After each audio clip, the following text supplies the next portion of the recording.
Okay, so before we start, yung mga examples dito, nasagutan mo ba yung mock exams ng Academic Clinic, Filipino, and yung kay Senator Gatchalian na MSA reviewer? Nasagutan mo ba yon? Kasi these questions, ito yung mga geometry-related questions sa mock exam. So, we have here 69 items ata or 68. Okay? Sige. Let's start. Now, for this one, number 1, how many different segments are determined by 4 collinear points A, B, C, and D? So, pwede mong ilista to. Or kung familiar ka sa concept ng combinations and ng combinatorics, this is actually just 4 combination 2. Okay? And 4 combination 2 is equal to 6. Kung hindi ka familiar dito, pwede mo siyang ilista isa-isa.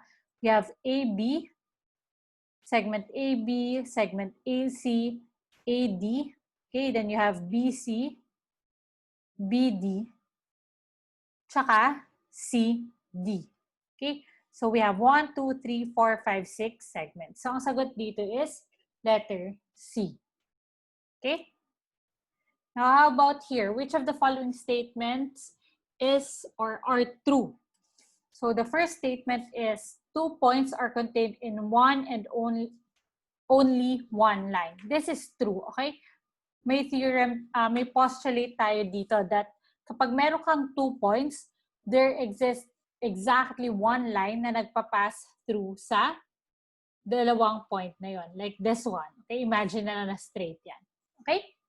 How about number 2? A segment has a unique midpoint. So if you have segment, say we have here AB, iisa lang yung midpoint niyan. At ang midpoint niya is yung gitna. So this is also true.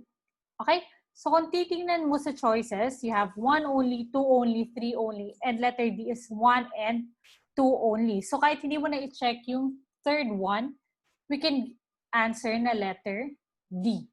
Okay? So just raise your hand kapag may questions, ha? What is the value of X in the diagram shown? Okay, so here, kapag meron kang ganito, familiar ka ba with vertical angles? Kapag meron kang 2 intersecting lines, yung angle na na-form, yung magkatapat, for example, this one and this one, equal sila, okay? Or congruent.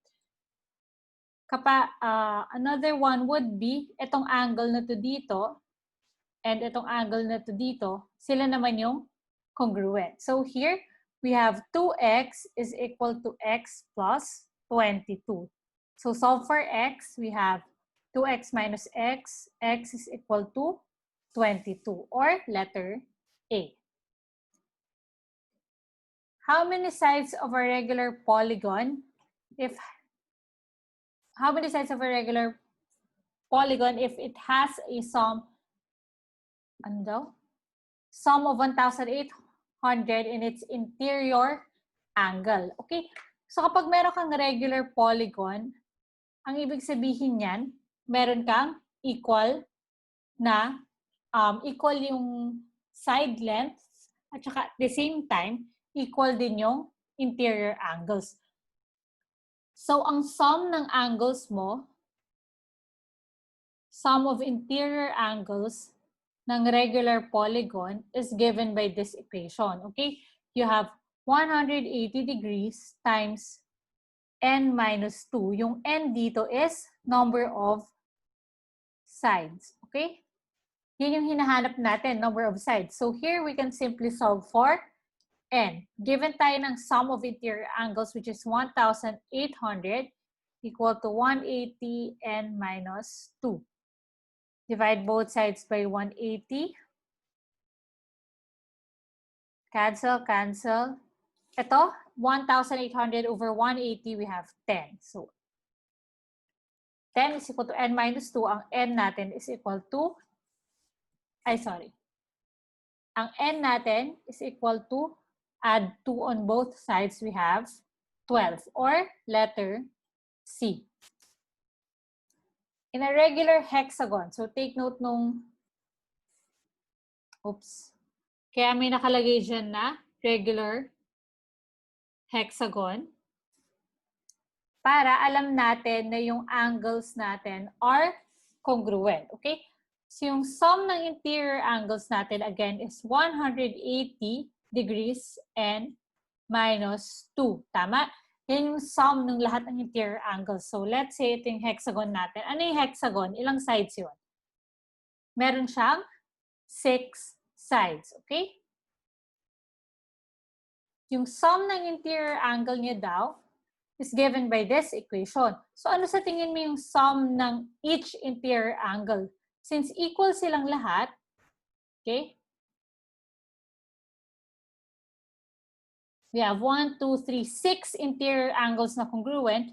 So we divide this by the number of angles or number of sides. Kasi equal lang naman yung number of sides sa number of angles. Ang n natin, since hexagon, is equal to 6. So we have 180, 6 minus 2 over 6. Ito divisible by 6, so we have 30. Cancel. Ito naman, magiging 4. Tama? So we have 30 times 4 or 120 degrees. Letter B. Which of the following statements is or are false? Okay. A square is a rectangle with 4 congruent sides. Okay, this is true. Kasi pag meron kang parallelogram, okay, sige. Ang quadrilaterals natin would be parallelogram, trapezoid, trapezium. Yun sila yung mga different categories or types ng ating quadrilateral. Pagdating sa parallelogram, okay, meron tayong either meron tayong either rectangle, okay, or rhombus. Ang square natin is actually rectangle siya na at the same time, rhombus siya. Okay? Pag sinabi mong rectangle, equiangular,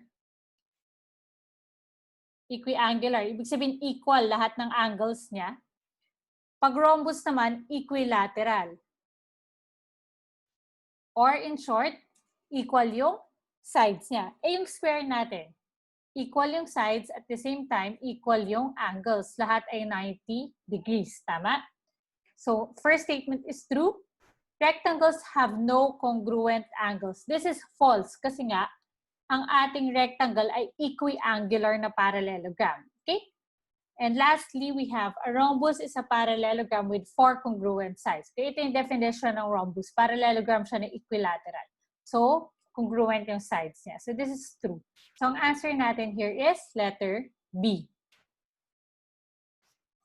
Okay, the longest side of triangle ABC is, okay, so given tayo nito, paano mo malalaman kung anong longest side? Kailangan mong i-compare yung angles nila, okay? So how do we solve for angle B? Measure ng angle B is equal to what? 180 degrees minus yung sum ng dalawa. Kasi dapat yung total nila is 180 degrees. Nakakasunod pa? Plus 80 degrees. Okay? So here we have, anong sum natin dito? 180 minus, ilan to? 105. That's equal to 75 degrees. So ang angle natin dito is 75 degrees.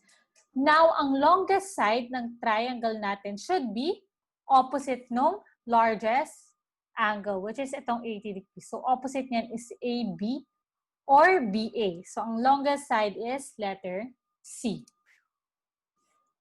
How about this one? The length of a rectangle is twice the width is equal to the side of a square. Okay, so tinitingnan dito ang relationship ng area ng rectangle at square. So, i-draw natin. We have the rectangle here and the square here. Anong sabi niya? Length. Okay, the length of the rectangle is twice the width. So, let's say ang width natin is equal to x. Ano yung length natin? Twice the width. So, that's 2x, correct? And yung length din ng rectangle, okay, is equal to the side. of a square. So, ibig sabihin, itong side ng square natin, S, that's equal to X or 2X. What do you think? Sige nga, sa chat. Is it S or 2S? Ay, sorry. Is it X or 2X? 2X, okay? Kasi yung length yung dinidescribe nitong is equal to the side of a square. So this is equal to 2x. Now we are comparing the area. Ang area nito is 2x squared, tama? X squared times 2x. Ito naman, 2x times 2x. Or area nito is, 2x squared. Okay? So it's equal to 4x squared. The area of a rectangle is 1/2 times the area of the square, or letter A. Correct? Now, questions here? Okay. In the figure to the right, QRST is a parallelogram. If M is, if the measure of TQR is 85, then what is the measure of TSR? Okay, so kung may parallelogram ka, sige, TQR, ito yun, correct? Kapag meron kang parallelogram, ang opposite angles mo are congruent, okay? So if this is 85 degrees, itong nasa kabila is also 85 degrees. So ang answer here is letter D. So tatandaan mo yun. Kapag meron kang parallelogram, ang opposite angles mo are always congruent. Okay? So, kumbaga, itong nandito is congruent naman dito sa kabila.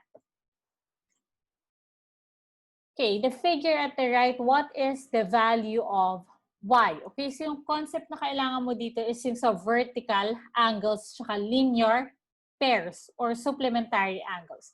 Kung mapapansin mo, ito, anong relationship nitong x degree tsaka 2x degrees? Anong relationship nila? Sige, sa chat.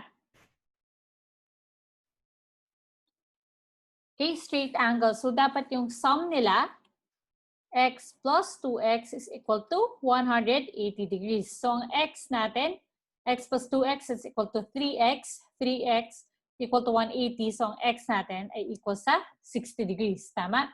So, ibig sabihin, itong angle na to is 60 degrees. Okay? And this angle here should be congruent sa angle dito. So, itong y plus y is equal to 60 degrees. So, y is equal to 30 degrees or letter C. Okay. In the figure, the side of each small square is 27 centimeters. Okay, so 27. What is the length of MN? Ito yung hinahanapan natin. Okay? So, to solve for this, magandang gamitin natin yung concept ng similar triangles. Okay? Meron tayong similar triangle na ito, yung mas maliit. Okay? And itong mas malaki. So, sabi, itong buong to, 27, correct? So, we have here 27. How about itong side na to? Ano yung length niya? 27 yung sides ng each small square. So, 27, 27, 27. Or 27 times 3. Correct? That's equal to, sige, wag na muna natin ilagay. Gawin lang natin 3 times 27. How about this smaller triangle? Anong length nito? 2 times 27. Tama? Kasi dalawang 27 dito. And let's say, ito yung sinasolve natin, yung MN. Now, to solve for x, we can use yung concept ng similar triangles. So, x over 2 times 27, that's equal to 27 over 3 times 27. Now, solving for x, we have 27 times itong 2 times 27 over 3 times 27. Cancel natin mga pwede mag-cancel. Itong 27, ito divisible by 3, that's equal to 9. may iwan tayo with 9 times 2 or 18. Letter B. Okay, may questions ba dito? So far, wala naman. Okay. Okay. Medyo may error sa drawing dito. Dito dapat yan. So, 90 degrees ito. AB is equal to CD. AC is equal to BC. Okay? And equal sila sa 4. So, this is 4 and this is 4. What is AD? Ito yung hinahanap. Yung buong length na to. Okay? So, to solve for this, kailangan natin yung buong length nitong CD. Tama? Para magkaroon lang tayo ng Pythagorean theorem. Apply lang natin. Now, how do we solve for the length of this one? Sabi niya, ito, yung CD, okay, is equal daw sa AB. Now, we solve for AB using concept ng Pythagorean theorem. Or, kung alam mo na ito ay isosceles right triangle, ibig sabihin 45 degrees to. Okay? Anong relationship ng leg niya sa hypotenuse? It is just leg times square root of 2. So, ibig sabihin itong AB is equal to 4 square root of 2. And since naka-indicate na AB is equal to CD, then itong buong length na to is 4 square root of 2. Now, we can solve for x. X squared is equal to 4 squared. This leg plus the other leg squared, 4 square root of 2 squared. Okay? This is 16 plus... Okay. Automatic lang ito dahil right triangle siya. Okay? So you ask, automatic ba na kapag isosceles, may square root of 2? Kapag isosceles right triangle. Okay? Isosceles right triangle. So, pwede mo pa rin siyang i-solve using Pythagorean theorem. So, let's say this is length A. A squared is equal to 4 squared plus 4 squared. So, meron kang 16 plus 16, that's 32. So, A is equal to square root of 32. Kapag i-simplify mo to, ang makukuha mo is 4 square root of 2. So, pwede mo pa rin i-apply yung Pythagorean theorem. So, take note, hindi siya for isosceles triangle, but rather isosceles right triangle. Okay? So, here we have 16 times 2. Ang 4 square root of 2 is 16 times 2. This is 16. Ito 32. 16 plus 32, that's equal to 48. X squared is equal to 48. Now, kunin natin yung square root niyan. X is equal to square root of 48. Anong factors nito? That's 16 times 3. So, bakit ko siya hinati dyan? Kasi itong 16, perfect square, so pwede ko siyang ilabas. Pag nilabas ko, magiging 4. May iwan yung square root of 3 sa loob.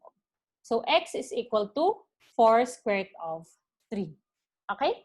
So, yung ginawa natin dito, kinuha muna natin itong length ng AB kasi given na AB is equal to CD.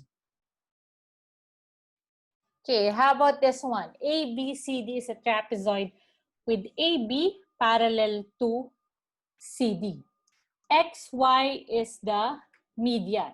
Ano ibig sabihin ng median? Ibig sabihin lang nun, midpoint siya nung one side and then ng other side. Okay, so here, hinahati niya into congruent parts. Pero actually, hindi naman yun natin kailangan ngayon. What we need here is, ito, if AB is equal to 6, so 6 daw ito, and XY is equal to 13, what is the length of CD? Ito yung hinahanapan natin. Okay, kapag meron kang median, ang length ng median mo is equal to the average nung itong nasa taas and itong nasa baba. Or in short, average siya nung two bases mo. Di ba ito yung base ng trapezoid mo? This one and this one. So average no. So we have AB plus CD over 2. Okay? So ilagay natin, ang XY is 13, ang AB is 6. Okay? Ang CD, let's say X over 2. 26 is equal to 6X plus 6 plus X. 20 is equal to X or letter C. Okay, basta pag may question ka, diretso lang sa chat, ha?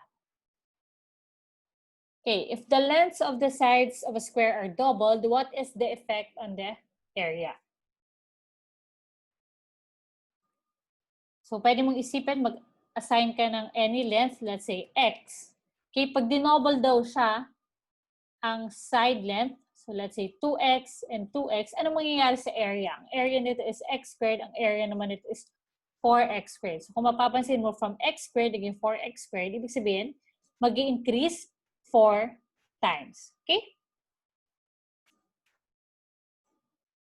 Rectangular solid with dimensions 2, 12, and Q has the same volume as a cube with an edge length of 6.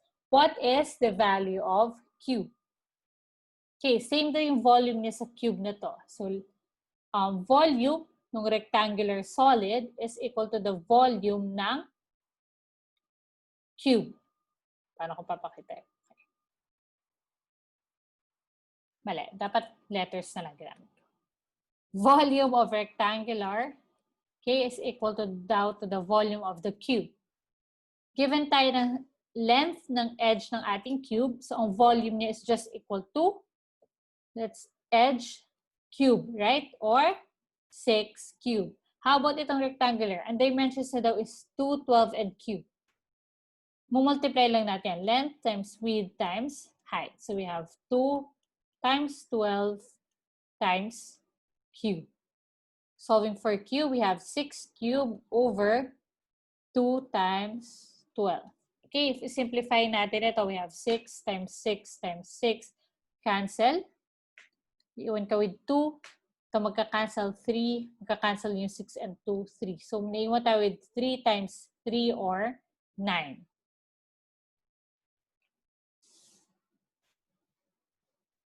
Okay, given 3 squares of different areas, the perimeter of square A is 2/3 the perimeter of square B. Okay, sulat natin. Perimeter of A is equal to 2/3 of perimeter of B. The perimeter of square B is equal to 2/3 of the perimeter of square C. If the area of A is equal to 16 square units, what is the area of square C? Okay, so since ito yung hinahanap, kailangan natin mahanap yung side length ng square C. Para makuha natin yung side length niya, pwede nating i-relate yung perimeter of A sa perimeter of C. Okay? I-relate natin sila. Perimeter of A is equal to 2/3 ng perimeter of B. But yung perimeter of B is equal to this one. So, pwede natin i-substitute itong buo sa perimeter of B. So, we have 2/3 times perimeter of B or 2/3 times perimeter of C. Okay? Iwan muna natin yan dyan. From here, pwede natin makuha ang side length ng ating square A. Okay? This is equal to square root of 16. Tama? Kasi ito ay equal sa side length squared. So, SA from here is equal to 4. Now, how do we get the perimeter of square A? By multiplying itong side length times 4. Tama? So, here we have 4 times 4, kasi ang side length is 4, is equal to 2/3 times 2/3 PC. Okay, so we can solve for the perimeter ng square C.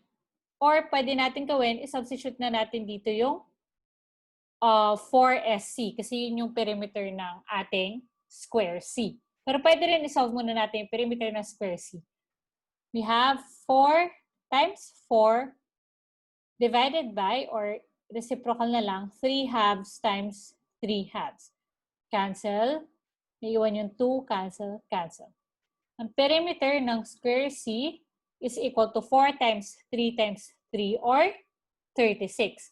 Now, from here, makukuha natin yung side length ng square C. this is equal to 4 times side length of square C. Ang side length ng square C is therefore equal to 36 divided by 4 or 9 units. Okay, so the area of square C is equal to side length of square C squared.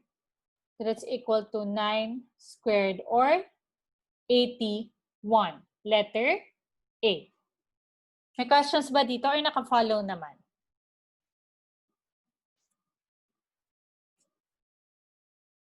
Okay, good. What is the area of the kite whose diagonals have lengths 12 and 7? Okay, ano ang definition ng kite natin? Kapag meron tayong kite, ibig sabihin nun, ang length nitong adjacent or consecutive sides are congruent. So ito ay equal dito, ito naman ay equal dito. And itong opposite angles here are also equal. Okay? Nalay mga alalahanin mo. Now, it says na yung diagonals niya have side lengths 12 and 7. So, hindi ko na ipapakita yung derivation. But we can also solve for the area of a kite given its diagonals. Ang area ng kite, given the diagonals, is equal to 1/2 times diagonal 1 times diagonal 2. Okay? Formula na yan. So, that's equal to 1/2 times 12 times 7. Cancel yung 2 and 12. 6. 6 times 7 is equal to 42, or letter D. The area of the triangle in the figure at the right is 12. Okay? Then what is the value of R? So from here, anong area ng ating triangle? It's equal to 1/2 base times height. Okay? Ano yung base niya? Ito yung base. Ang length ng base niya is 3R minus R or 2R. So we have 1/2 times 2R. How about the height? Ang height niya is 4R minus R or 3R times 3R. Given tayo ng area which is 12. So 12 is equal to 1/2 times 2R times 3R. Cancel ito. 12 is equal to, and then divide both sides by 3. Okay. Iiwan tayo with R squared. Okay, bakit 3R minus R? Kasi, ano yung point mo dito? This is 3R. Ito naman R. Or pwede rin bilangin mo na lang siya. Since ito, R, and then another R here. So we have 1, 2R. Okay? Parang kumbaga endpoint to endpoint. Kunwari, nasa number line ka. If I have this line here, line segment here, and ito is 7, ito naman is 21, ano yung length nito? It's 21 minus 7, or 14, correct? Parang ganito lang din dito. Meron kang line, okay? So ano yung point doon? 3R. So we have 3R minus R. Nakuha na? Kung bakit naging 3R minus R ito? Okay. So going back here, algebra lang to. Don't forget, naka-R squared yan kasi R times R. Now, we take the square root of both sides.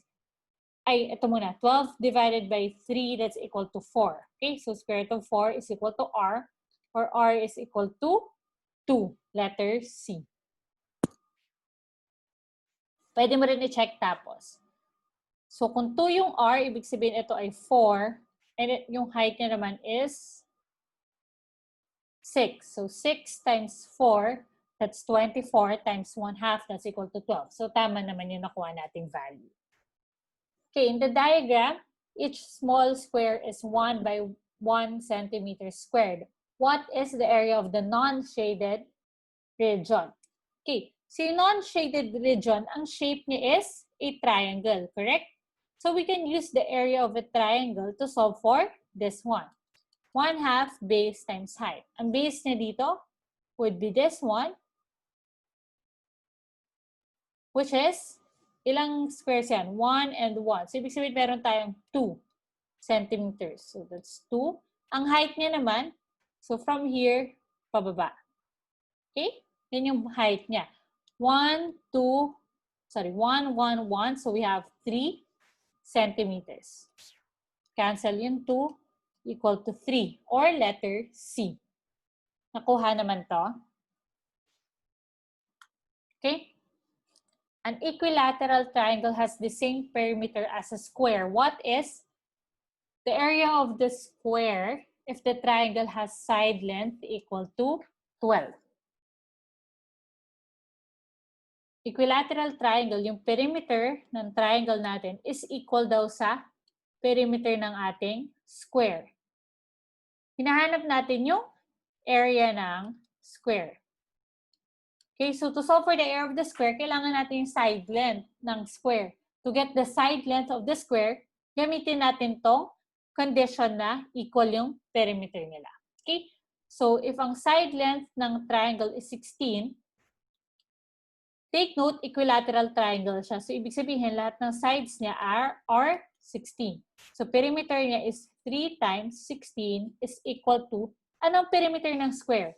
If side length S, ang perimeter niya is 4S. So, ang side length ng ating square is equal to 3 times 16 over 4. Cancel to. It's equal to 12. Now, pwede natin isolve yung area niya. Ang area niya lang is S squared or 12 squared, which is equal to 144. Okay? Binibilis ako sa mga ganitong problem kasi feeling ko naman kaya mo itong balikan. Okay, ni-record ko naman yung lecture. The figure at the right shows a rectangular parcel of land divided into lots of equal size. So ito na yung isang lot. If the area of the three of the lots is equal to 1/4 of the total area, so ibig sabihin ito 1/4 daw ng total area, how many feet wide is each lot? So hinahanap yung width, which is this one. Okay, ito yung width. Yan yung hinahanap natin. So given naman tayo ng buo, sabi niya itong tatlo is 1/4. If 1/4 yung tatlo, ibig sabihin ilang lots meron? Meron tayong total of 12 lots, tama? Kung 1/4 is tatlo, meron kang tatlo dito, and tatlo. Okay, so we have total of 12 lots. So we simply divide yung 360 by 12 and we will get 30. So 30 yung width ng each parcel of lot. Of each lot. Okay, convert this one to radians. To convert, since gusto natin makuha is rad, dapat mag-cancel yung degrees. So, nasa baba yung degrees, 180 degrees times pi. Okay? Divide natin ito by 45. So, bahala ka kung anong strategy mo mag-simplify. Pwedeng divide mo muna by 5, and then by 5, then by 3, then by 3. Pareho lang dapat yung makuha mo sagot. Pero ang GCF nilang dalawa is 45. So, i-divide ko na by 45. This is equal to 5. Ito naman equal to 4. So, we have 5 pi over 4 or letter D. Okay, ito naman. We're given with rad or radians 2 degrees. Okay, so gusto natin nasa taas yung degrees. And nasa baba naman yung rad or yung pi. Pi rad. May rad lang din dyan. So, cancel yung pi. 180 is divisible by 6. That will give us 30. 30 times 11, that's equal to 330. Tama? Letter C. A farmer has a rectangular field that measures 125 feet by 200 feet. He wants to enclose the field with a fence. What is the total length in feet he will need for the job? So here, total length ng fence. Since rectangular yung field, ang kailangan natin, ang total length is just the perimeter nung tatakpan niya na field or papalibutan niya na field. So, perimeter of this field. 125 by 200. So, ang perimeter is equal to 2 times the width. So, 125 plus 2 times the length, which is 200. So, 50, 400.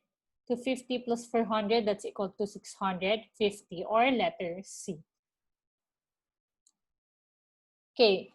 How many lines can be drawn through A that are parallel to line M?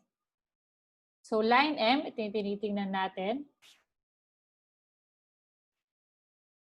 Okay, so meron tayong postulate that states na given a line and a point not on the line, there's exactly one line na nagpa-pass through sa point A at the same time parallel dito sa line M. So ang sagot dito is letter B. Okay, this is a postulate. Exactly one line lang ang parallel sa line M that passes through, that passes through point A. How about this one? How many lines can be drawn through point A na perpendicular sa line L?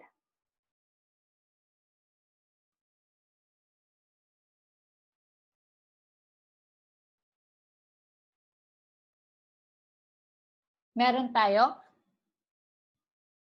infinite number of lines. Kasi itong itong point A is nasa line L. So since nandito siya sa line L, can you imagine a plane? Or imagine mo may papel dito na perpendicular sa line L. So sa papel na yon, pag titingnan mo naman sa ganitong view, sa papel na yon, maraming line. And lahat yan sila perpendicular sa line L na nagpa-pass through sa point A. Kumbaga ito yung papel. Imagine mo, may nakatusok na stick dito sa point A. Okay? So, ang answer dito is letter D, infinite number of lines. Okay? How about if hindi line L yung tinitingnan? Let's say line M. Kung tinitingnan mo is line M, ang mangyayari is exactly one line lang yung pwede mag-pass through sa point A and at the same time perpendicular sa line M. Which lines are perpendicular? Okay. May choices tayo, N and M. Well, ayun. So dito kasi i-check mo naman yung choices, diba? So N and M, it so happens na yung letter A is tama. So ang sagot na natin is letter A. You don't need to check the rest since yan lang multiple choice naman to. How many points do line M and L share? So we have this and ito. We have 1 point, which is this one. Correct? So 1 point. Point A is between L and N on lines L and N, on line L but not on line N, on line N but not on line L. Obviously, yung point A is nasa N and at the same time nasa L din siya. Correct? Kasi nag-intersect nga sila doon. So, ang sagot natin is letter B. Which set of lines are transversals? Pag sinabi mong transversal line, that would be a line that intersects two other lines at two different points. Okay? So, kung titingnan natin dito, LMO. LMO. Nag-intersect sila at 1 point. So, hindi ito yung sagot. OMN. Yung N and O, parallel sila. Okay? So, yung M, transversal siya ng N and O. Okay?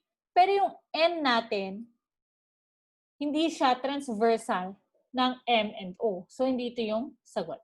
Okay? How about L, O, and N? If mapapansin mo yung L, ini-intersect niya yung N and O at two different points. Okay? So, ang L is a transversal line. How about N?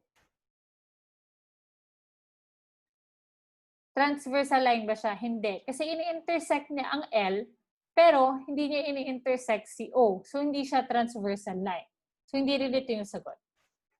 How about L, M, and N? So, we have this one L, and N. Ang M, ini-intersect niya ang N at this point, and ang ini-intersect niya ang L at this point. So, ibig sabihin ng M natin is a transversal line. Ang L natin, ini-intersect niya si M at this point, and ini-intersect niya naman si N at this point. So, ibig sabihin itong L, transversal line siya. How about si N? Si N, ini-intersect niya si M at this point, okay? And ini-intersect niya rin si L at this point. So, ibig sabihin, siya ay transversal line kasi it intersects two lines at two different points.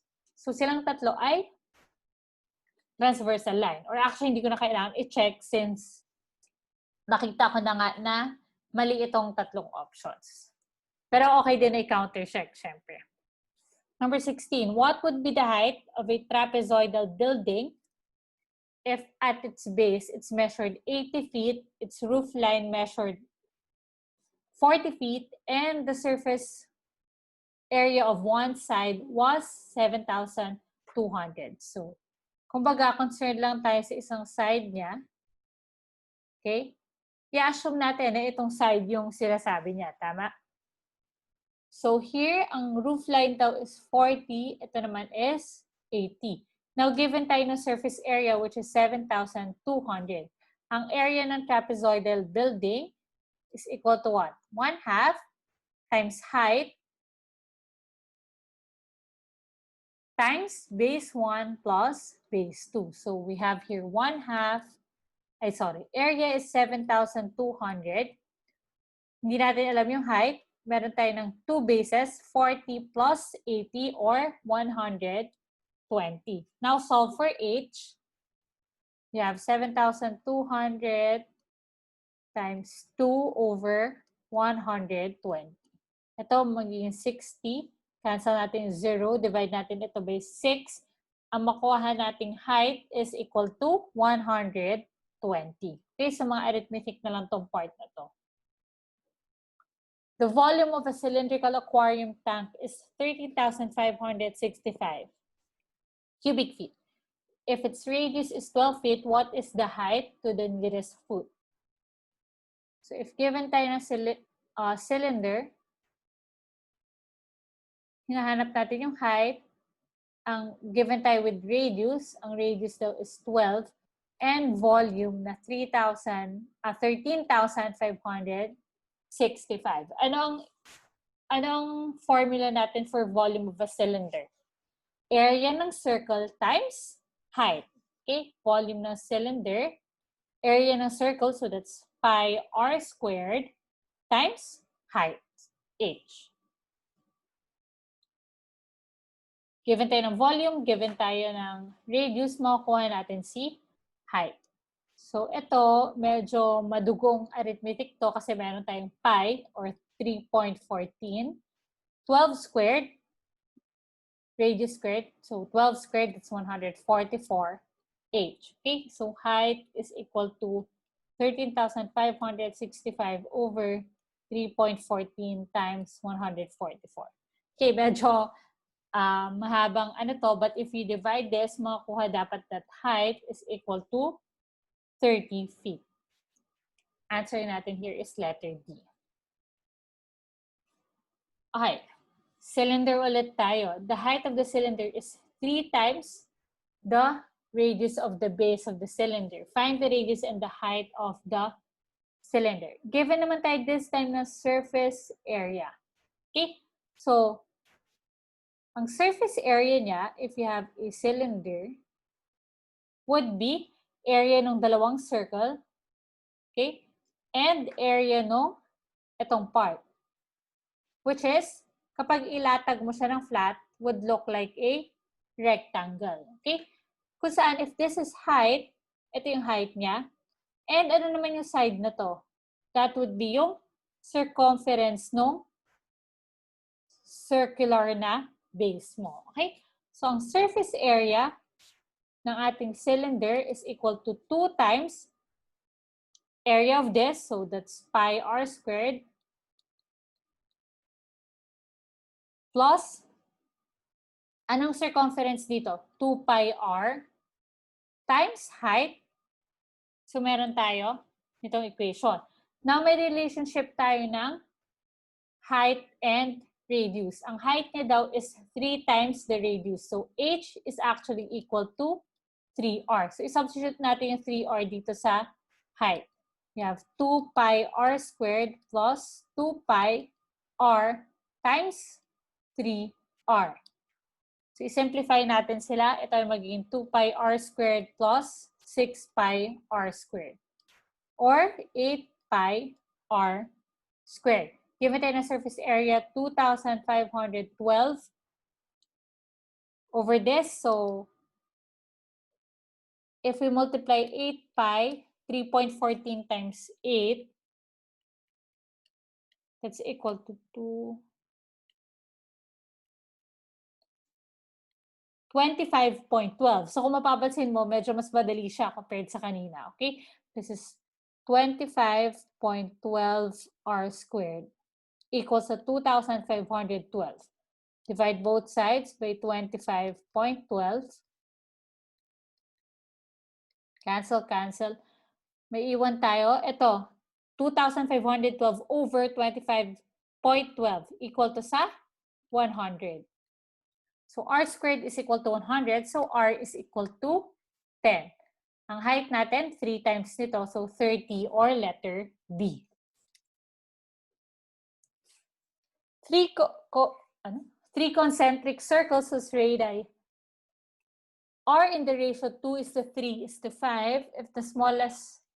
If the area of the smallest circle is 36 pi, what would be the area of the largest circle? Okay, so may dalawang ways to solve this. Pwede mong isipin na kung ang ratio ng mga radius mo is 2:3:5. Okay, remember ang area is equal to pi r squared. Constant naman tong pi. So, ibig sabihin, r lang ito. Ibig sabihin, ang ratio ng mga area natin should be r squared, correct?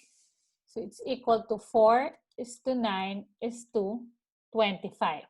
What is the area of the largest circle? Given tayo na smallest circle, so, hinahanap natin yung largest.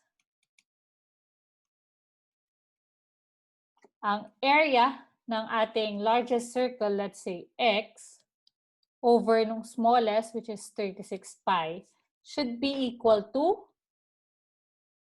kasi ratio. Ratio nila is 4/25. Solving for x, we will have 4 times 36 pi. Tama.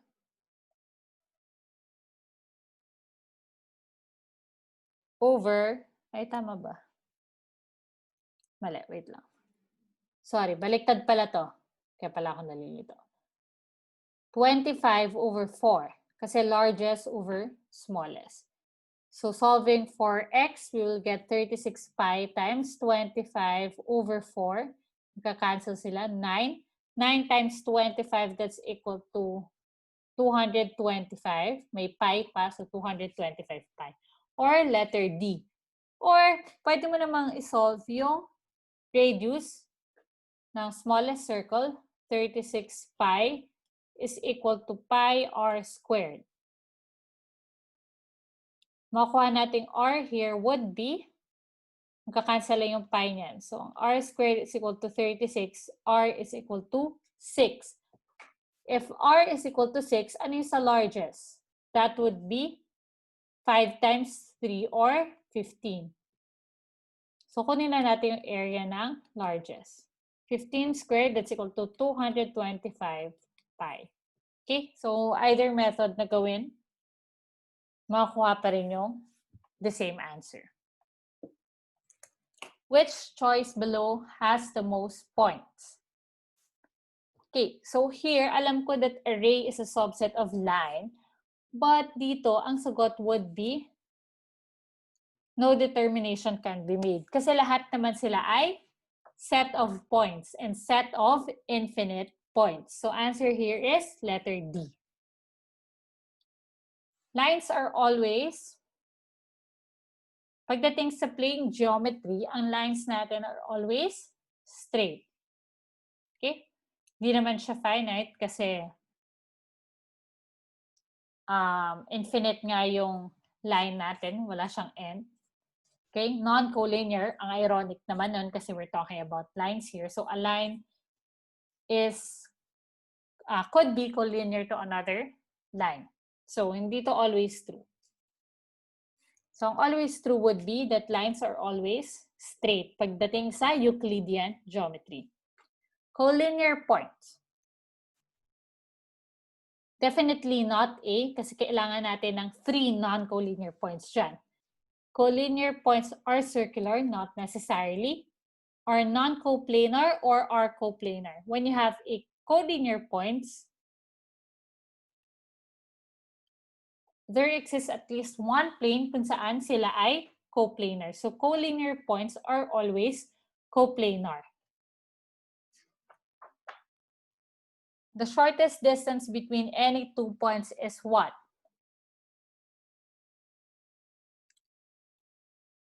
Definition ng segment natin. So this is actually a line segment. Shortest distance between 2 points. Okay, find the area of the rectangle below. So if mapapansin natin, tangent sa dyan. So ibig sabihin, itong diameter is equal sa width nitong rectangle natin. So, since ang radius natin is square root of 3, ibig sabihin ito ay 2 square root of 3. 2 times ng radius natin. Pagdating naman dito, meron tayong ilang diameter? 1, 2, 3. So, here we have 3 times 2 square root of 3 or 6 square root of 3. So, ang area natin is 2 square root of 3 times 6 square root of 3. 2 times 6, that's equal to 12. Square root of 3 times square root of 3, that's equal to 3. So 12 times 3, that's equal to 36. 16x plus 8y represents the perimeter of a rectangle, and 5x minus 2y represents its width. Length is represented by the expression. So here, ano lang gagawin dito?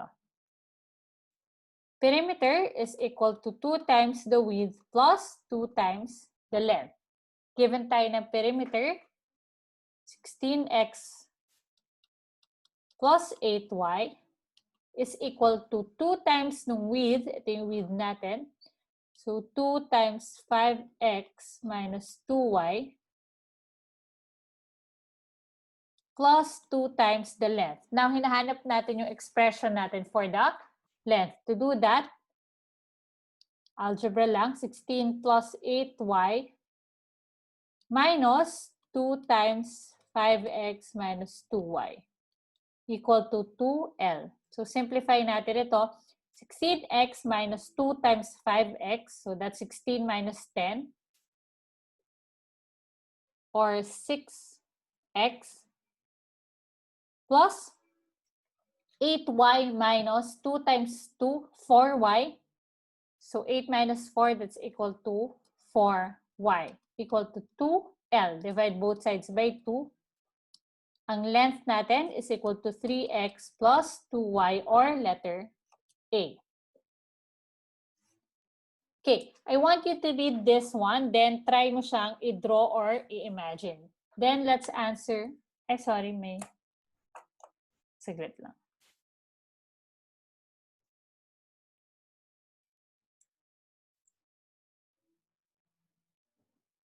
Okay, read this problem, tapos try mong i-draw kung ano yung sinasabi nung situation here.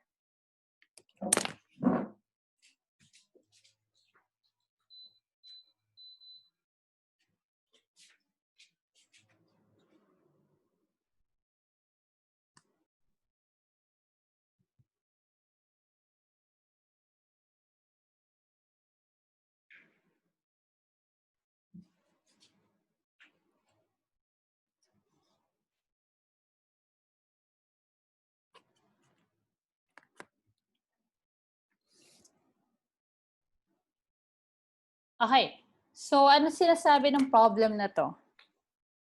Anne, Bill, Carl, and Dan work in the same office building. Pero si Dan, nasa basement siya, while the rest, nasa the same level. So, if imagine natin,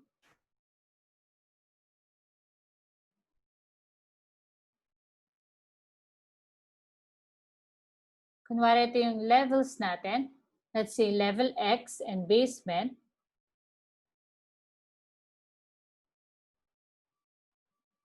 And let's use points to represent sila. Si Dan is nasa basement, while si Anne, Bill, and Carl is nasa level X. So instead actually of a line, we can treat this as planes. Diba? Kasi yung mga floor level natin is parang plane. So gawin natin plane.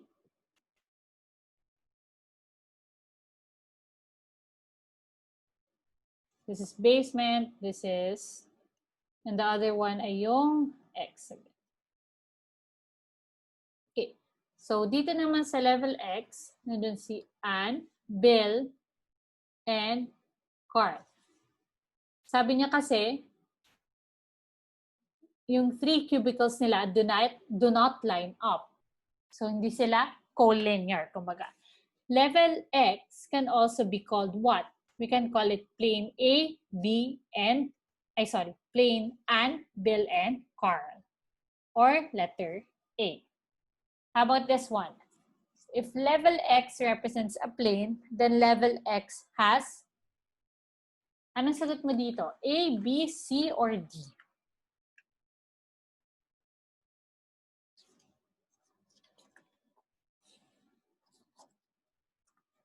C.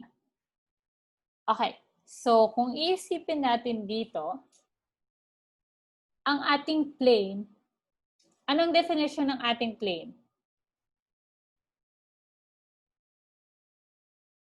Well, we use 3 points to define a plane, to call a plane, or para masabi natin meron tayong plane doon.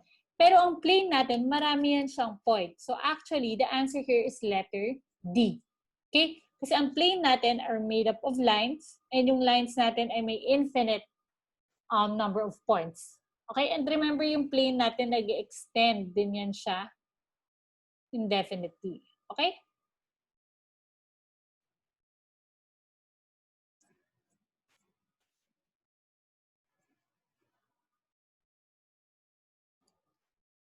How about here? If Anne and Bill represents points, then point Anne. So basically, pampalitulay yung mga pangalan na etc. Ang sinasabi lang dito would be, ano bang definition ng ating point? Okay, what is a point? A point has no depth, length, or width. Okay? So ito yung ating answer. And take note na any point is collinear to any other point. So kapag may dalawa kang points, always collinear yan sila. May line na nag-exist na merong points Anne and point Bill. So letter D.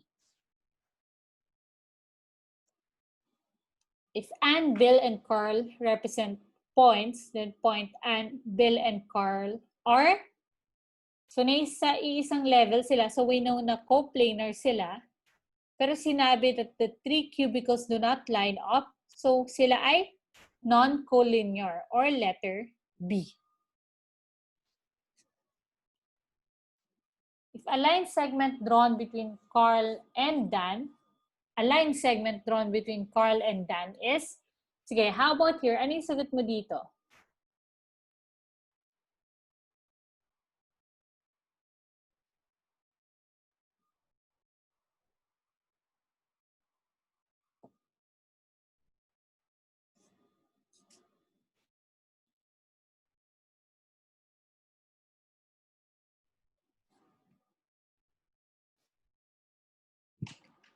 What's your answer here for number 66?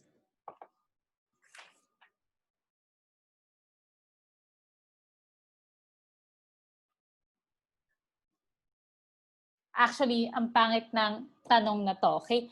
Pero kapag isipin mo, if you have a line segment a line segment is collinear to itself. And at the same time, a line segment is coplanar to itself. So actually, yung sagot dito is letter D.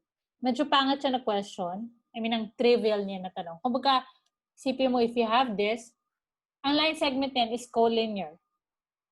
To what? Diba? So parang wala namang comparison. Pero ang best answer here would be letter D, coplanar and collinear.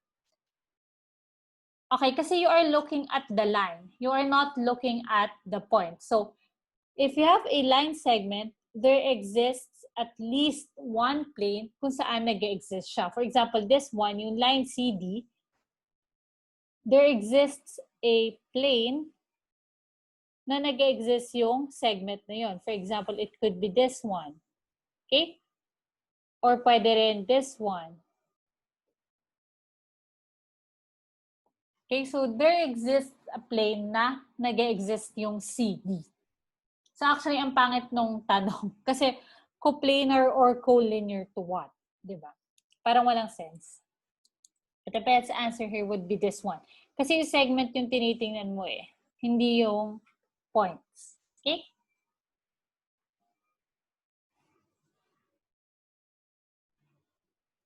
Number 69. The semicircle of, wait lang. The semicircle of area 1,250 pi centimeters squared is inscribed inside a rectangle. The diameter of the semicircle coincides with the length of the rectangle. So here, since wala namang, may two choices kasi here, that would be, pwedeng ganito yung itsura niya. Oh wait, actually inscribed. So inscribed, ibig sabihin, okay. Ganyan. So ang sabi niya, the diameter of the semicircle coincides with the length of the rectangle. So, ito yung nagko-coincide na diameter and length. Now, given naman tayo nung area ng ating semicircle, which is 1,250 pi. Okay, so ang kailangan natin para makuha ang area ng ating rectangle would be yung diameter. So, to get the diameter, ano ba ang equation ng ating area of a semicircle? That would be area ng circle na binubuo niya, pi r squared over 2. Kasi nga, semicircle or kalahati lang. So, 2 times 1,250 pi over pi is equal to r squared. Cancel to. Meron tayong 2,500 is equal to r squared. Anong square root nito? R is equal to what? 50. Okay?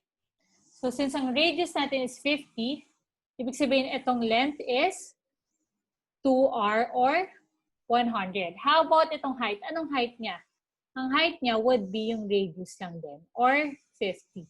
So, the area of the rectangle is equal to 50 times 100, or 5,000. Questions here?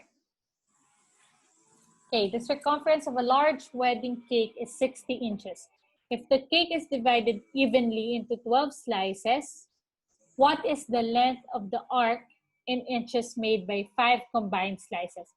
So meron kang kumbaga circle, ang circumference niya is equal to 60 inches. Now, hinati siya 12, pero concerned ka lang with the 5 combined slices. So, to get yung length ng 5, which is ito, from here to here,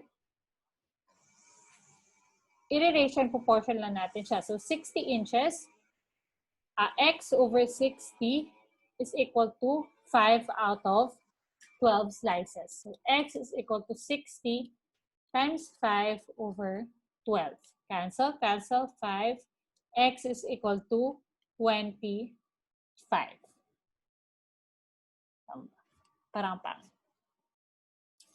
Yeah, 25. Letter D. Kasi 5 naman. Okay, sorry. Nakuha naman to? Or another way to think about it is yung 60 inches na circumference, divide siya into 12 slices. So yung each slice, ang arc niya, arc, is 60 over 12. Since 5 slices, so times 5. Okay, ganun lang din na makukuha, 25. Okay, in the figure below, lines D and F are parallel and the angle measures are as given. What is the value of X? So actually, papalito lang tong D. Hindi naman siya necessary dyan. Okay, ito lang kailangan natin. If this is 120, linear or straight angle sila nito, so this angle is equal to what? 60 degrees, correct? Itong 35 dito, and itong angle dito ay vertical angles. So, congruent sila. So, this is 35 degrees. Now, meron tayo na-form dito na triangle. So, to get the value of X or ng angle dito, that's just equal to 180 degrees minus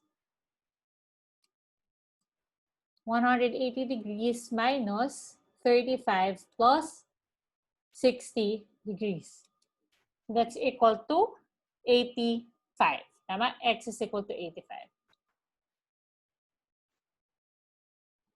The figure below, A, C, D, and E are collinear. B, C, and F are collinear. Ito naman collinear. And the angles at B, D, and F are right triangles. So, nakamark naman. Which of the following statements is not justifiable from the given information? Okay. So, here, kapag mga ganitong shape, if nakanood ka nung lessons ko sa geometry, this, from here, malalaman mo agad na, ano sila, similar triangles. Bakit sila similar triangles?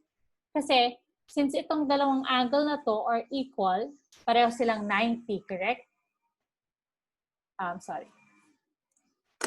Wait lang ano ka lang yung chat. Okay. So, itong angle sa B and angle sa F are equal. Pareho silang 90.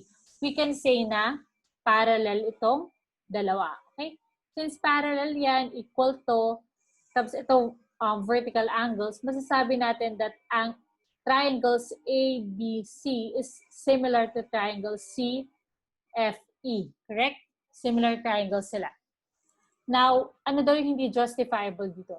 AB is parallel to EF, pwede natin i-conclude yun kasi alternate interior angles, itong angle F and angle B are congruent. So, therefore, AB and FE are parallel.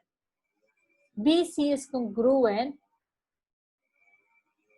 to CF. Okay. So, again, similar lang silang dalawa. Similar triangles lang sila. Pero not necessarily na congruent. So, answer here is letter B. Ito yung hindi justifiable. So, if i-check din natin, EF is perpendicular to BF, makikita naman natin dito, BF, EF, may nakalagay na perpendicular sila. So, justifiable yan. Triangle BAC is similar to DCF.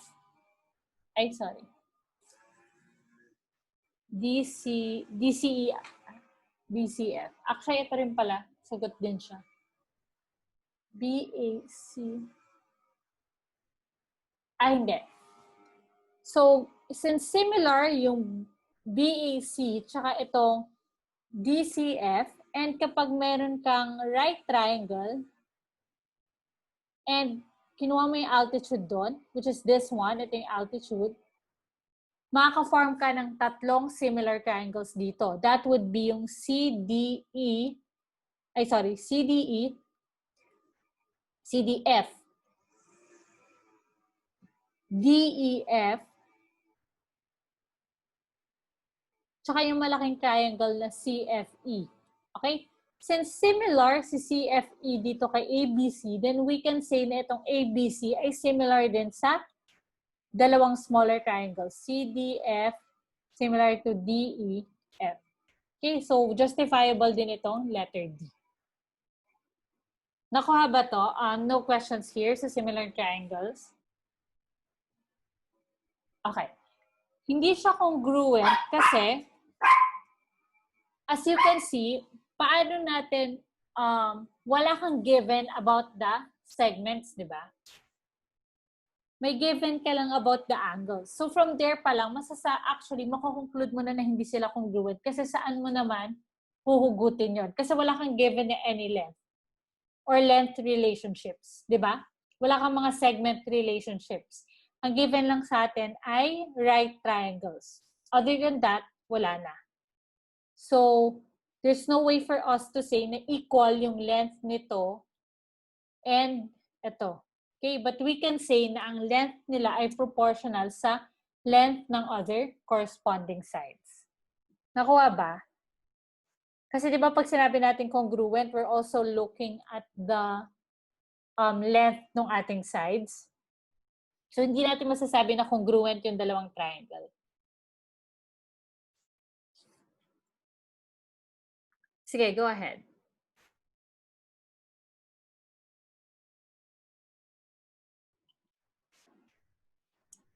Okay, sorry na putol. Kumusta yung audio ko? Okay naman?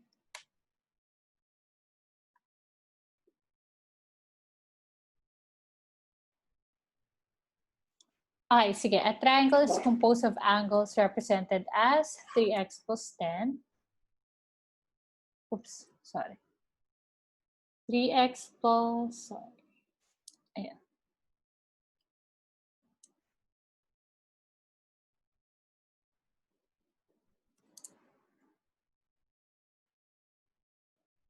(3x plus 10). Sorry, naglolo ko lang. Sorry.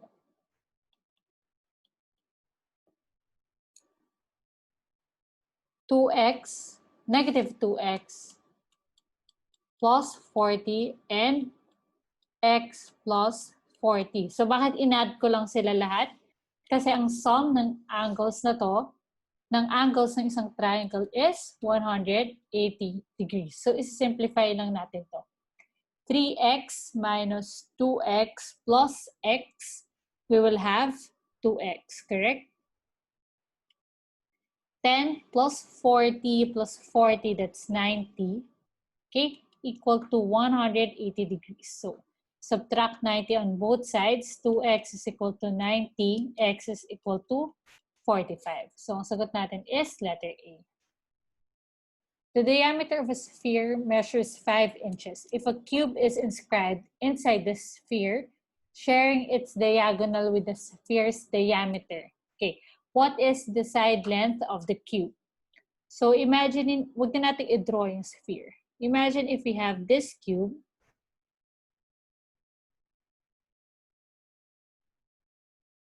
Okay. If we have this cube, saglit, palitan ko lang ng color. Sabi niya, yung diagonal daw ng cube na to is yung diameter ng sphere. Okay? So, if we know yung diameter ng sphere, which is 5, ibig sabihin ito ay 5. Okay? Now, can we get the side length of the cube from this? Yes, kasi if you can imagine, pwede natin i-consider itong triangle, okay, given the side of the cube. Tapos, itong base ng triangle na to. Okay? So, itong base ng triangle na to would be nasa, saglit lang.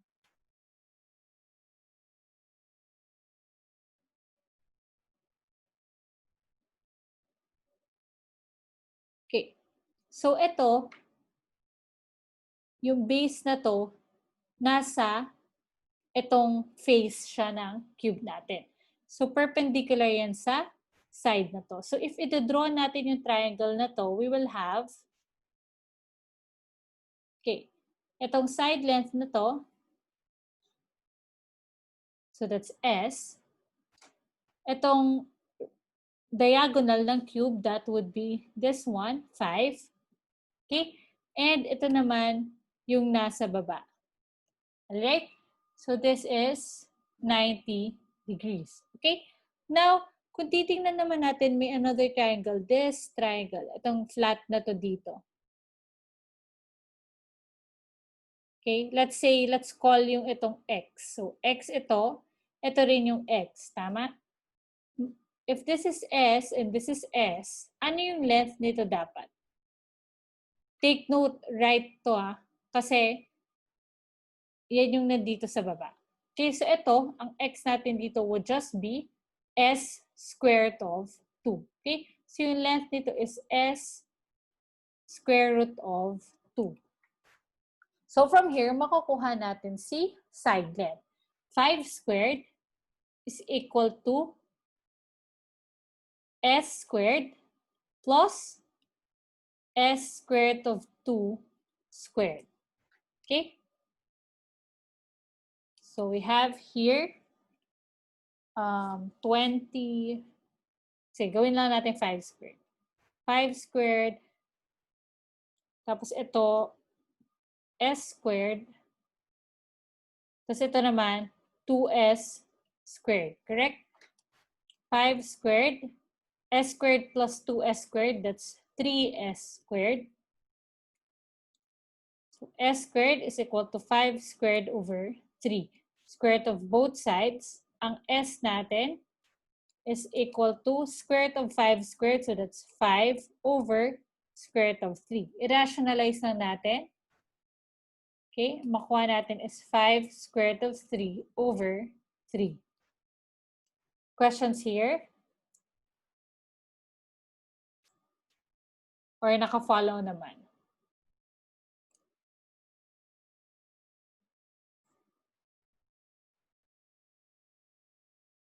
Questions?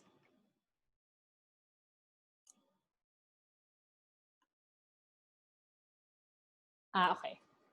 Well, kailangan talagang i-rationalize kasi bawal na may square root sa baba. And kung titingnan mo, meron bang 5 over square root of 3 sa choices? If nasa choices to, then okay, pwedeng sagot na yon. Pero kasi bawal na may radical ka sa baba. So, rationalize lang.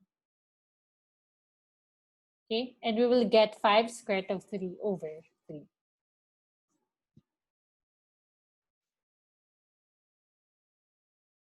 Okay, next item. What is the ratio of the perimeters of two similar polygons if the ratio of their areas is 64 is to 729? Okay, so kapag meron kang similar polygons, ang ratio ng perimeter niya, okay, and then yung area would be proportional. So perimeter 1 over perimeter 2 is equal to, actually wait, mali pala. Square ng perimeter, okay, proportional siya sa ratio ng areas. Okay, so we have this one. If ang ratio ng areas nila is 64 over 729, so P1 over P2 squared is equal to 64 over 729. Okay? Take the square root of both sides para makuha natin yung ratio ng perimeters. P1 over P2. Square root of 64, that's 8. Square root of 729, that's 27. Okay, so ang sagot natin is 8 is to 27 or letter C. Okay, now itong part na to, ito yung galing sa MSA Reviewer from yung na project ni Gatchalian. Okay. In the figure below, OA is perpendicular to OC. And DOE, measure of angle DOE is equal to 4x plus 10 degrees. Okay? So dito, OA is perpendicular daw to OC. So we have this. If 90 degrees ito, ibig sabihin itong COB is equal to 70 degrees. Itong part na to. Ang hinahanap natin is yung value ng x. Ang DOE daw is 4x plus 10 degrees. If mapapansin mo, these two are congruent kasi vertical angles yan. So 4x plus 10 is equal to 70.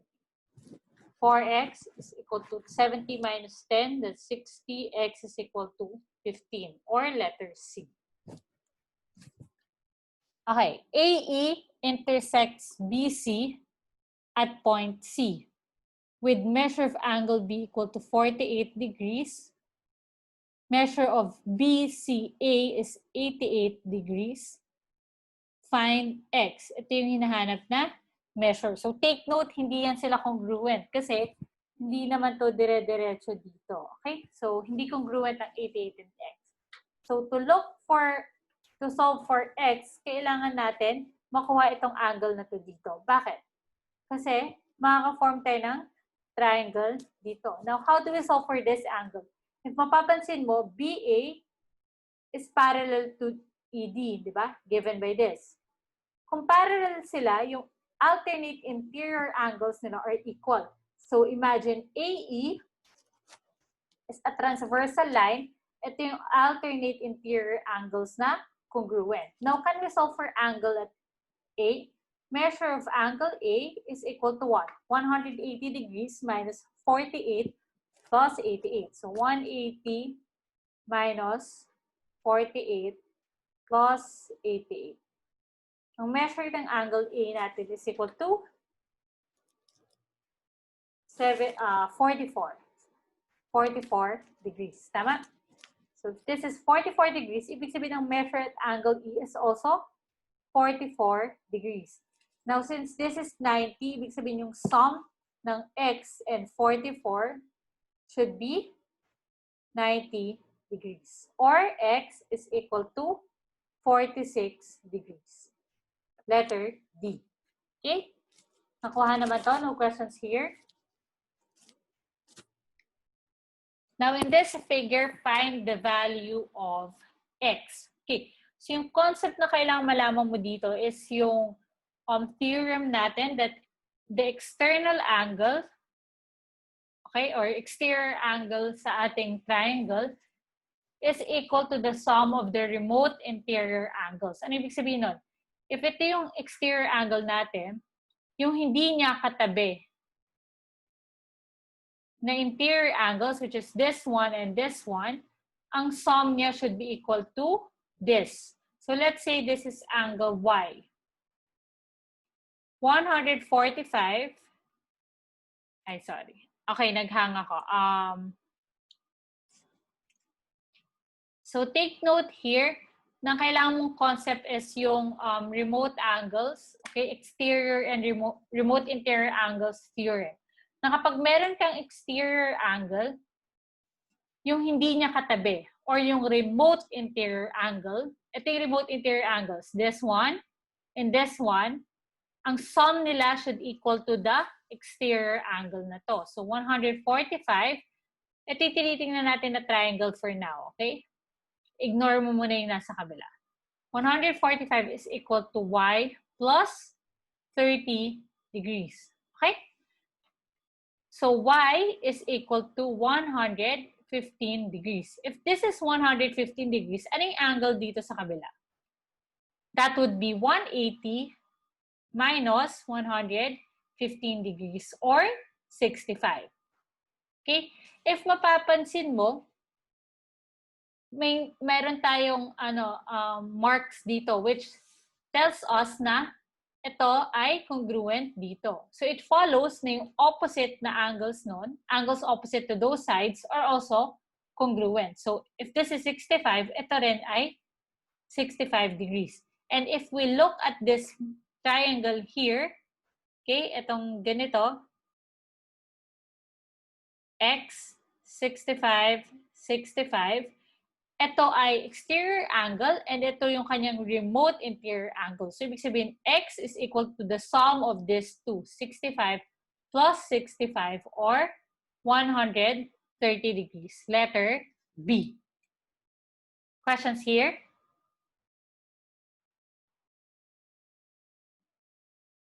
Kumusta yung connection ko? Okay. Find the polygon below is a regular pentagon. So, 5-sided. And hinahanap natin itong angle na to. Okay, so bago natin ito makuha, kailangan natin kunin yung measure ng interior angle. Okay, anong measure ng interior angle ng isang regular pentagon? That would be 180 degrees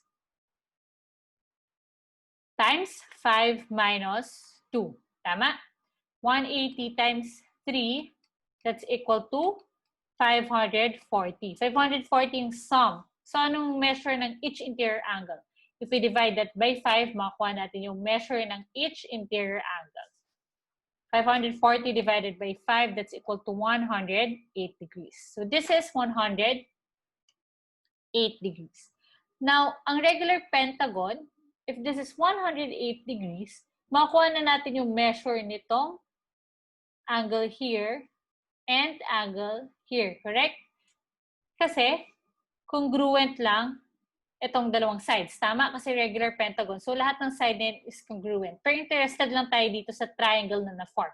Kung congruent itong dalawa, ibig sabihin yung angle here, let's say angle theta lang din yung measure dito. So, to get yung theta, 180 is equal to 108 plus yung 2 theta. So, theta is equal to 180 minus 108. That's equal to 74. Tama. I know, 72. 72 divided by 2, that's equal to 36. So, makuha natin theta here is 36. If this is 36, ano yung value ng x? X plus theta is equal to 108. Okay? So, 108 minus 36 will give us x. X is equal to, anong correct answer here? 72 degrees. Okay, letter C. Nakuha ba yung concept dito? Questions? Okay. In triangle ABX, if the measure of angle A is 30, and the measure of angle C is 75, which of the following is true about D, E, and F? So, tinitingnan natin yung relationship ng sides niya. Now, para malaman natin yung, kailangan natin kunin yung third angle. This is equal to 180 minus 30 minus 75. Makuha natin dito is 75.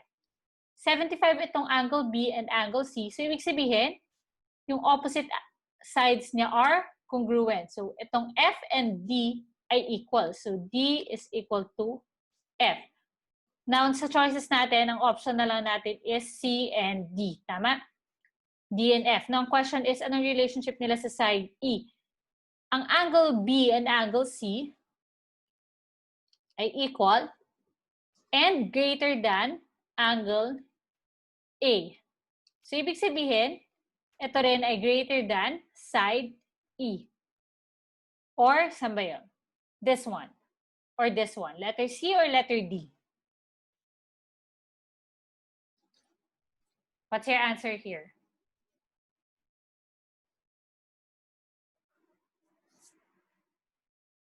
Letter D, correct. E is less than D and F. The diagonal of a rectangle is 26 centimeters long. If the length of the rectangle is 4 centimeters more than twice its width, find its perimeter. Okay. So, meron tayong rectangle. And ang length ng kayang diagonal is 26. Okay. If the length of the rectangle is 4 centimeters more than twice its width, so i-assign natin yung width as x. Ang length niya is 4 more than the twice ng width nun. So, 4 plus 2x. Find its perimeter. So, para makuha natin yung value ni x, we can use Pythagorean theorem here. Tama? 90 degrees ito. And ito ay x din. So, if we look at this triangle, meron tayong 26 squared is equal to x squared plus 4 plus 2x squared. Okay?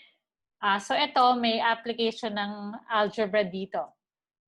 26 squared, that's equal to 26 times 26.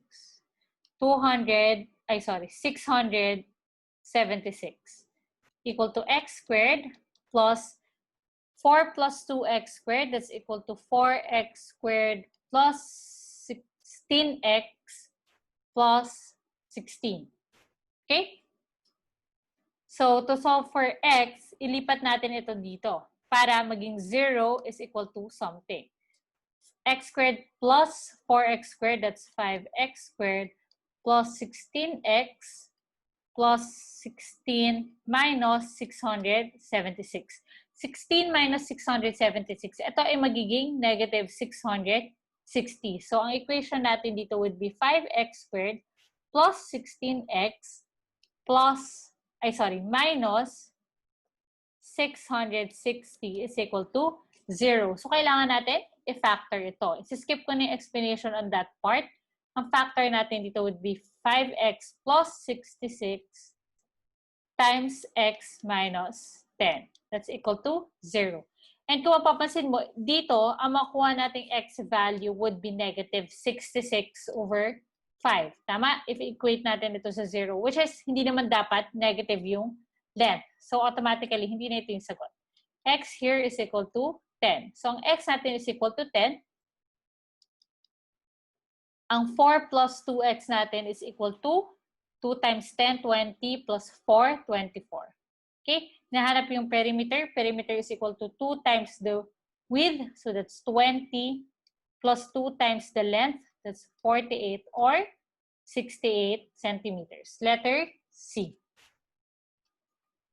Okay, isosceles trapezoid. Ano ibig sabihin ng pag trapezoid, automatically parallel to. Okay? Find the measure, isosceles trapezoid. So, itong dalawang to are congruent or same yung length dyan. Kapag meron kang trapezoid, ang iyong ang iyong consecutive angles mo are supplementary. Okay? So, the measure at angle A plus the measure at angle T is equal to 180 degrees dapat. Okay? So, we need to solve for T. Paano natin makuha yung measure at angle T? Take note na kapag meron kang isosceles trapezoid, etong angle mo, base angles,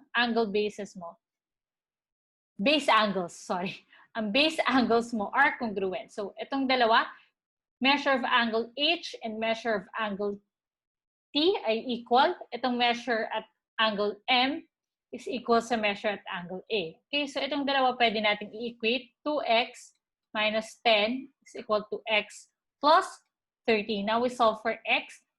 X is equal to 40 degrees. So, i-substitute natin si x dito para makuha natin yung measure ng angle T. So, we have x plus 30.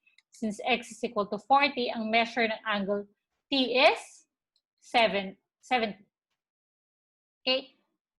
Measure of angle A is therefore equal to 180 degrees minus ano yung measure ng angle T? 70, di ba? So, minus 70 degrees. We will get 110 degrees or itong letter C. Okay? Okay, how about here? Rhombus. Kapag meron kang rhombus, ang diagonals niya are always perpendicular. Okay? Remember that. Pag may rhombus ka, this is perpendicular. Ang kanyang diagonals. We're given with KE is equal to 55 degrees. Ang hinahanap natin is measure of JEK. Now, take note na if may rhombus ka, aside from perpendicular diagonals, binabisect niya yung mga angles here. So, here, binabisect niya yan into 2. Ito rin, binabisect niya into 2 equal angles. So, ibig sabihin dito, nabisect niya yan into 2 equal angles. So, we solve first yung itong REK. Anong angle dito? Since this is 90, ang sum dapat ng angle dito and itong 55 should be 90. So the angle here, let's say, angle Y is equal to 90 minus 55 or 35 degrees. Okay? If this is 35 degrees, since sabi ko nga kanina, yung diagonal ng rhombus would bisect itong angles dito. So, ito ay 35 degrees din. So, ang JEK natin is 35 plus 35 or 70 degrees. So, sa parallelogram, medyo madadali lang yung problems. Kailangan mo lang memorize yung relationship na sides niya, ng diagonals niya, and kung anong ginagawa ng diagonals niya sa angles or anong ginagawa ng diagonals niya sa each other. Okay? So, in a parallelogram below, find the length of the altitude to side AV. Okay, nahanap natin yung altitude to this side. So, ano ibig sabihin ng altitude? That would be from the opposite side, ko-connect mo yung perpendicular na line doon. Okay, so ito yung altitude natin here. Or simply, yung height. Let's say this is X. If this is 45 degrees, ibig sabihin anong side length natin dito? This is also 45 degrees. So, meron tayong isosceles right triangle. So, remember, kapag meron tayong isosceles right triangle, if yung leg niya has side lengths X, anong length ng kanyang hypotenuse? It's equal to X squared of 2. Ito yung sinasabi ko kanina, na basta isosceles right triangle times square root of 2 ng length ng legs mo. Okay? So, if ito is 8, ibig sabihin yung 8 natin is equal to X times square root of 2. So, we can now solve for the altitude. X square root of 2 is equal to 8. Divide both sides by square root of 2. We have X is equal to 8 square root of 2. Now, kung mapapansin mo, wala to sa choices. So, we rationalize this. Rationalize. Square root of 2 times square root of 2, that would be equal to 2. So, makakancel ito. Magiging 4. Ito. So, 4 square root of 2 or letter A. Naka-follow ba dito? Type A kung no questions here. Okay, good. In the given figure below, find the area of the square BCDE. Okay, so kailangan natin yung area. Ibig sabihin, kailangan natin yung side length. Itong side length dito. So, dito, ito yung makukuha natin kasi yun yung nakakonect dito sa triangle.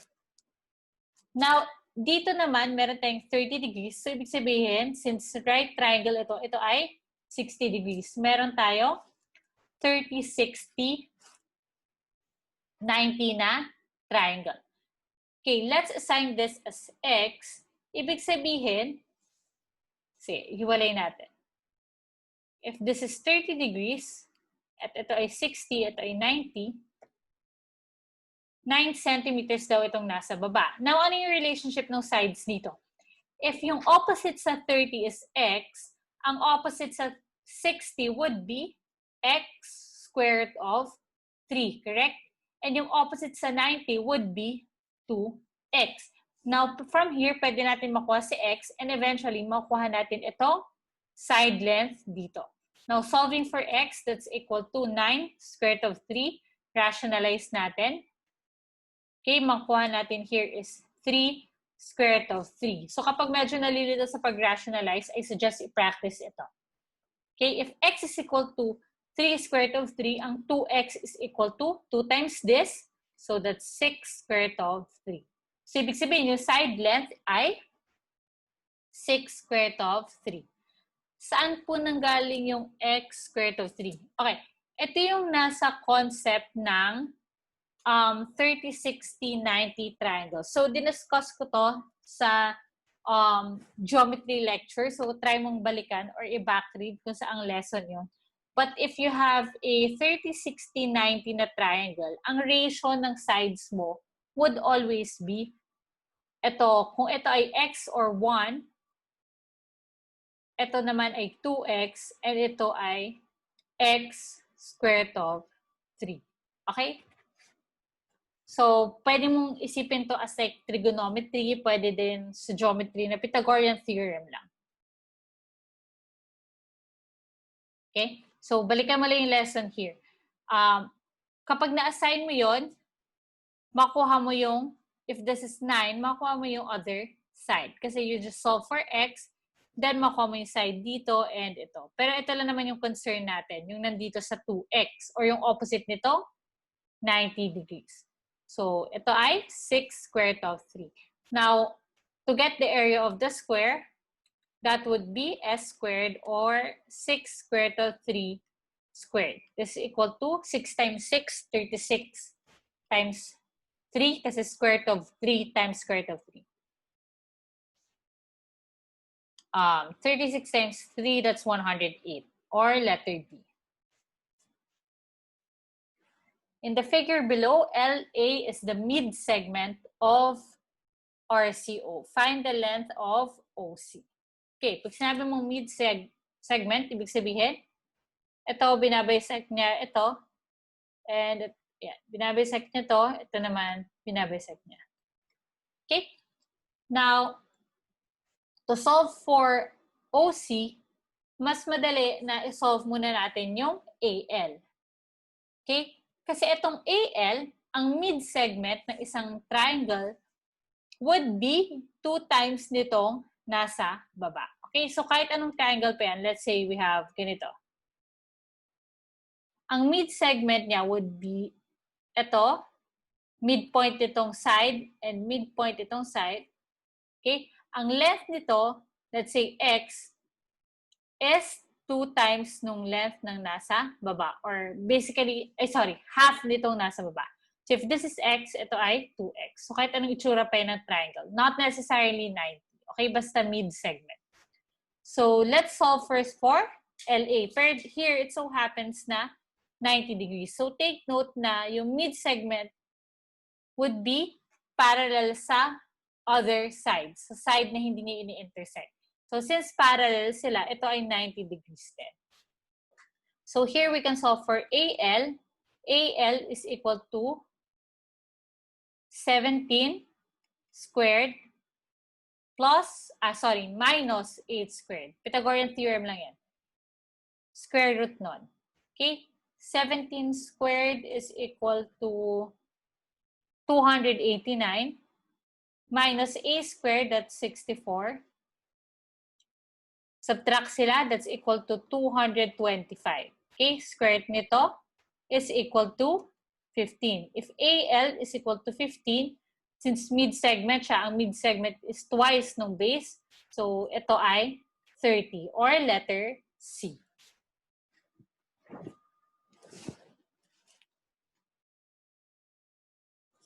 Ano?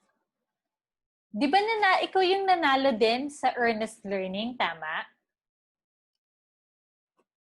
Diniscuss to, yung mga sa mga mid-segment. I don't know if nakasama ka sa mga lecture, pero if hindi, pwede mong balikan doon yung mga lesson on mid-segment, etc.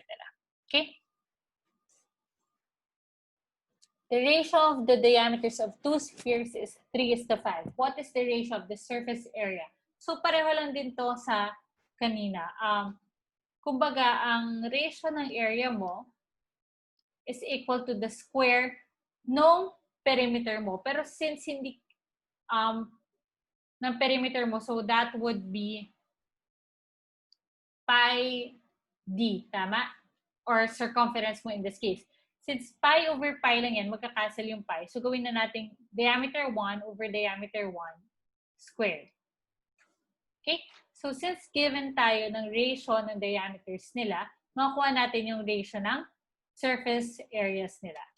Ang ratio ng diameter nila is 3 over 5 squared. So that's 9 over 25. Or 9 is to 25, which is letter C. Okay, what is the volume of the cone below? Volume of a cone, makukuha natin to by this formula. Volume is equal to pi r squared, okay, times height. So, kumbaga, kinukuha mo yung cylinder divided by 3. Okay, so 1/3 siya ng cylinder na mapo-form dito. Parang ganon. So, pi r squared h over 3. Now, ang question is, ano yung height? So, height would be itong vertex up to the center of this circle. Now, if you can imagine, if ito yung center na circle, ano yung base dito? That would be yung radius ng circle. And ito naman would be itong diagonal na side ng cone. So, meron tayong makukuhang ganitong triangle. If this is the radius, given tayo ng 18 inches, so ito ay 9 inches. So, wag mo na lang pansinin yung units. Nagkamali lang sa units. So, if this is 9, ito ay 41. Ang height natin is equal to 41 squared minus 9 squared. Okay, medyo malalaki yung numbers, pero you can practice that on your own. Ang 41 squared is 1,681 minus itong 81.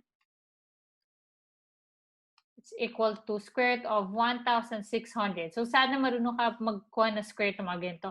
16, ang square root niya is 4. Ang square root ng 100 is 10. So, 4 times 10 or 40. Height is equal to 40. So, now we can solve for the volume. Pi times radius, which is 9 squared. Height is 40 over 3. 9 squared, that's equal to 81. Palitan na natin ng 81. 81 divided by 3, that's equal to 27. 27 times 4, that's 108 times plus yung 0. This is equal to 1,080 pi. Or letter B. So, mga arithmetic na lang to, practice on that para maging mabilis. Pero important dito is, na concept is kung paano mo kukunin yung height. Okay? If the quadrilateral below is a square, what is the ratio of the area of the unshaded region to the area of the unshaded region? Okay, so shaded, area of shaded to area of unshaded. Oops. Now, here, ang tinitingnan natin would be, since square ito, i-assume na rin natin na ito ay mga mini squares. Okay? So, if you can imagine, if may diagonal dyan, hinahati niya ang square into 2 equal areas. Correct? So, ito, we have 1, 2, 3, 4 na shaded na half squares, quote and quote, or sige, triangles, sorry. Ito ay half lang nung isang square. So, kumbaga, meron kang 2 squares na shaded. Okay? Ilan naman yung unshaded? That would be 1, 2, 3, 4, 5, 6, okay? And then 7. So, meron tayong 2 squares na shaded and 7 squares na unshaded. So, ang ratio ng area would be 2:7 or letter D. Okay, last 3. Quadrilateral MATH is, or math, is inscribed on a circle such that MA is parallel to TH. Okay, so MA is parallel to TH. So MA, TH. And MH, this should be H. Kasi MH is parallel to TA daw. So ito naman yung T. Okay, so merong exams na walang figure. So kailangan mo figure out kung paano mo ito isusulat. MA parallel to TH, pero MH, siya ang parallel to TH. So, yung MH dapat yung nagpo-form ng other side.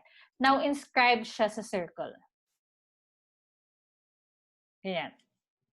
Okay, so kunwari na lang tumatama yan dyan. So, kapag meron kang quadrilateral na inscribe sa circle, ang opposite angles niya are supplementary. Always yun, okay? Opposite are supplementary. So, itong measure of angle M plus measure of angle T is equal to 180 degrees.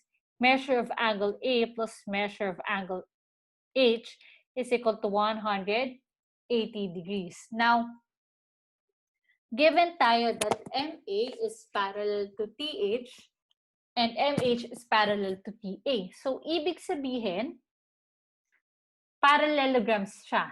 Okay, from here, we say na parallelogram. Now, for this, kapag meron kang parallelogram, ang opposite angles mo are also congruent. Okay? So, take note ha, from quadrilateral, saan natin kinuha yung mga bagay-bagay? Quadrilateral is inscribed on a circle.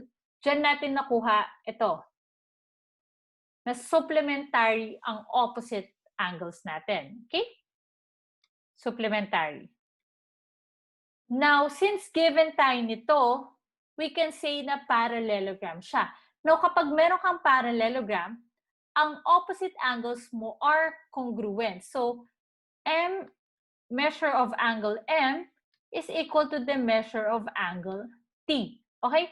So, if we use this one, and ito, we can solve for the angle. Na ang angle natin would be, okay, so measure of angle M is equal to measure of angle T. So, ibig sabihin, if this is X, this is also X. So, we have X plus X is equal to 180. Ang measure ng angle natin here is 90 degrees. Now, if this is 90 degrees, ang consecutive angles ng ating quadrilateral are supplementary. So, 90 to, 90 din to.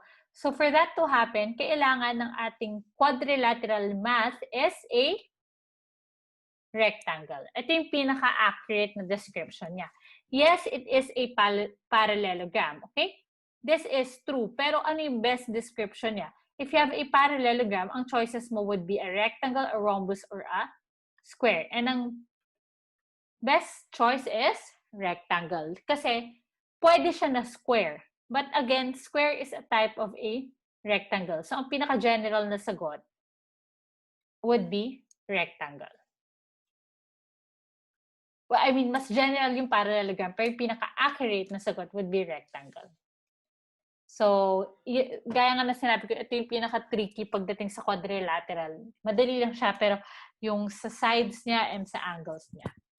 So, medyo kailangan mo siya intindihin and sort of memorize kung ano yung patterns. Questions here?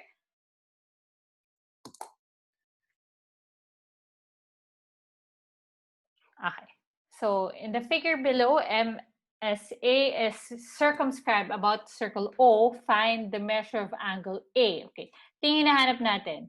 Given tayo ng angle dito. Now, given tayo ng measure ng arc. So, take note itong 140 degrees. That is the measure of arc DP. Okay, ito yan. Now, since given tayo dito, mas-solve natin ito actually. Okay? Mas-solve natin si angle S. And if mas-solve natin si angle S, mas-solve na natin si angle A. Now, paano natin mas-solve si angle S? The measure of angle S, okay, if we have a tangent line, kung napapansin mo, we have a tangent line here, tangent at point P, and another tangent line, tangent at point D.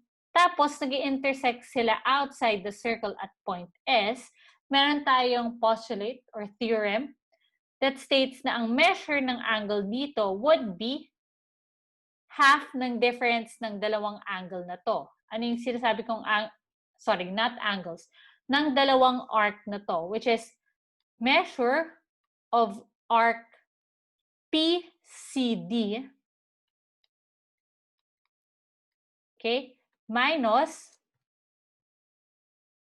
wait lang, move ko lang, minus the measure of arc DP. Okay? Ito, this part, minus this part, divided by 2, will give us yung measure ng angle dito. Okay? This is equal to, kung 140 ito, ano itong PCD? 360 minus 140 or 220 degrees. So here we have 220 minus 140 over 2. 220 minus 140, that's equal to 80 divided by 2. So ang measure at angle S is 40 degrees. Okay, if this is 40, ito ay 30. Ang angle A natin is 180 minus 30 minus 40 or letter A, 110 degrees. Okay, questions here? Wala naman. Good. Okay. AT is tangent to circle O at point T. So if the radius of circle O is 8, find BN. Okay. Now to solve for BN, ito yung hinahanap natin. Kailangan natin yung buong length NA at saka itong BA, tama? Yan yung mga kailangan natin. Madali yung NA. We can solve for NA. Kasi given tayo nito, given tayo radius ito 8, so ibig sabihin 8 din ito. So ang buong NT is 16. So Pythagorean theorem lang to. NA squared is equal to 16 squared plus 12 squared. Okay? This is equal to 16 squared is equal to 156 plus 12 squared is 144. Okay, if you add this, you will get 400. NA squared is equal to 400. So, ang NA is equal to square root nito, that would be 20. Tama ba? Yes, 20. So, nakuha na natin itong malaki dito na 20. Now, what is the measure of BA? Okay, meron tayong theorem dito that if you have a tangent, which is itong AT, and as secant, which is itong NA, so medyo mahaba to. Yung measure, yung length ng tangent segment mo, which is yung TA squared, that's equal to, wait lang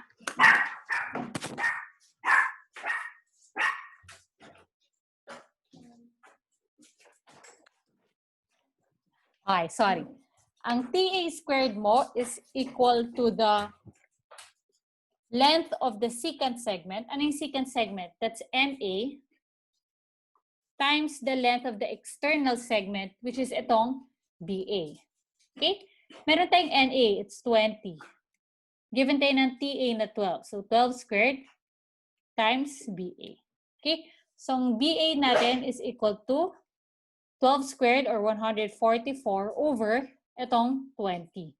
So 144 over 20, that's 7.2. Tama ba? Yeah, 7.2. Okay, so this is 7.2. This is 20. We can now solve for BN. BN is equal to 20 minus 7.2 or 12.8. Letter C. Okay, questions here? Actually, last item na to.